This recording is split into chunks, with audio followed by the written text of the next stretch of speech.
श्रीशैले दयापात्रं दीपत्यादिगुणान्धवं यतीन्द्रप्रवणं वन्दे रम्मजामधरं मुनिं लक्ष्मीनाथसमारम्भां नादयामुनमद्भयाम् अस्मदाचार्यपर्यन्तां वन्दे गुरुपरम्परां भक्तामृतं विश्वजानूनमोदनं सर्वार्थं श्रीषडगोपवाङ्मयं सकत्ससागोपनिषत्समागमं नमाम्यहं द्राविडवेदसागरं திருவழுதினாடென்றும் தென்குருகூரென்றும் மறுவினியவன் பொருணல் என்றும் அருமறைகள் அந்தாதி செய்தான் அடியினைய எப்பொழுதும் சிந்தியாய் நெஞ்சே தெளிந்து ஏத்த பெருங்கு ஏத்திராமானுஜ முனிதன் வாய்த்த மலர்பாதம் வணங்குகின்றேன்.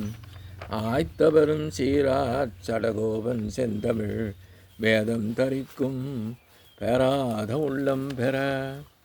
எம்பெருமான் திருவுருளாலே ஆச்சாரியன் அனுக்கிரகத்தாலே கடந்த பல தினங்களாக நம்மாழ்வார் அருளிச் செய்த திருவாய்மொழியை நாம் அனுபவித்து வருகிறோம். இன்றைய தினம் நாம் அனுபவிக்க இருப்பது 2ஆம் பத்து 9ஆம் பதிகம் 8ஆம் பாசுரம்.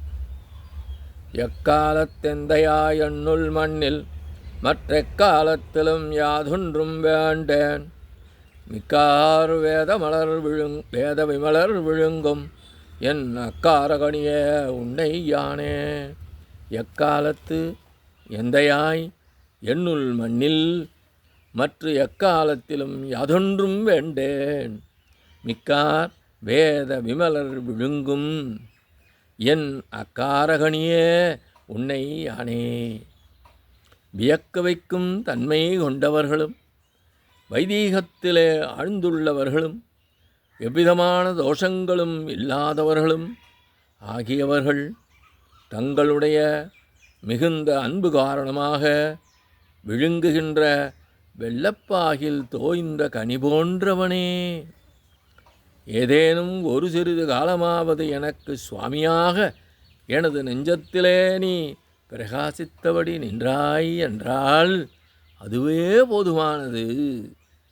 நான் அதன் பின்னர் எக்காலத்திலும் உன்னிடம் எதனையும் வேண்டமாட்டேன் என்கின்றார். எக்காலத்து என்பதற்கு எம்பெருமான் வேறு கருத்து அருளிச் செய்கின்றார். எக்காலத்து என்றால் அனைத்து காலத்திலும் என்று பொருள். எம்பெருமானார் கூறுகின்ற கருத்தே நமக்கு சரியான ஒரு கருத்தாக தோன்றுகின்றது. எக்காலத்து என்றால் அனைத்து காலத்திலும் என்பதே பொருள் என்று எம்பெருமானார் கூறியது சரியான ஒரு கருத்தே. மிகவும் குறைந்த காலம் என்றாலும் எனக்கு எஜமானனாக என்னோடு வந்து நீ சேர்ந்து நின்றால் அதுவே எனக்கு போதுமானது. அதன் பின்னர் மீண்டும் வந்து சேர வேண்டும் என்ற வேண்டுதல் கூட இருக்காது என்று கைங்கரியம் செய்வதிலே உள்ள ஆர்வத்தின் மிகுதியை ஆழ்வார் இங்கே இப்பாசுரத்திலே காண்பிக்கின்றார்.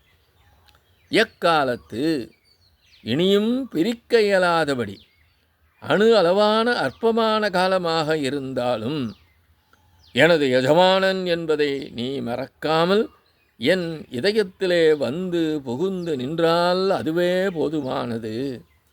அந்த காலம் தவிர மற்ற எந்த காலத்திலும் நான் வேறு எதனையும் வேண்டமாட்டேன்.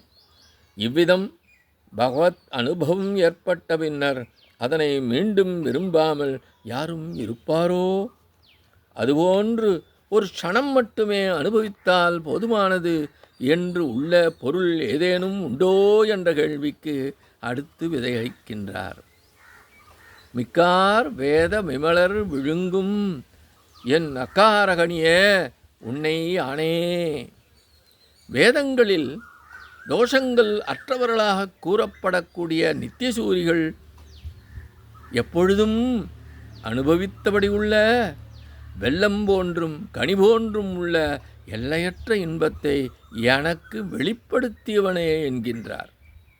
இப்படியாக இதற்கு மேல் வேறு ஒன்றும் இல்லை என்று எண்ணும்படியான இன்பம் அளிக்கின்ற எம்பெருமானாகிய உன்னை உனது சிறுதுளி இன்பம் என்பதை அறிந்த நான் அனைத்து காலங்களிலும் எனக்கு எஜமானனாக எனது நெஞ்சத்துள்ளே வைத்தால் அதுவே போதுமானது. இனி எப்போதும் வேறு எதனையும் நான் வேண்டமாட்டேன். இப்படி ஆழ்வார் கூறிய கருத்து நன்றாக இருந்தாலும் ஆழ்வாரின் தன்மைக்கு இது பொருந்துமோ? பொருந்தாது. ஆழ்வார் பெறுவதிலும் பெறாமல் போவதிலும் அற்பமாக ஆசைப்பட மாட்டார்.